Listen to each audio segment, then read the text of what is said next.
Hey everyone, Ali here. So many of you are thinking about selling your practices, and it is a good time to sell. The market has shifted a little bit from being a seller's market to now being a little bit more of a buyer's market. So things have shifted a little bit, but demand is still high, prices are still high, and so it's a good time to sell if you want to sell.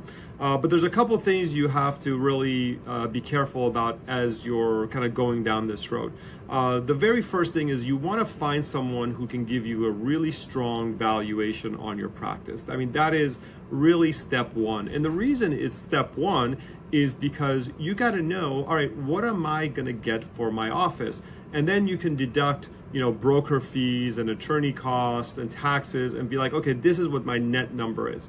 The reason this is important is because that net number can then be given to your financial advisors or whatnot and said, okay, this is what I'm going to get for my practice. What are we going to do for me so that I can make this money last for the next 15, 20, 25 years? So that's really kind of step one as far as preparing to sell your practice.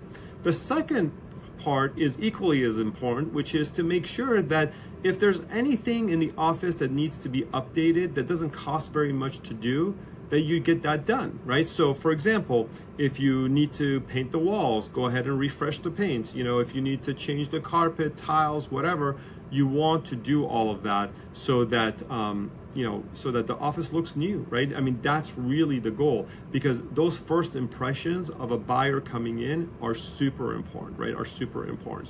So make sure you do that.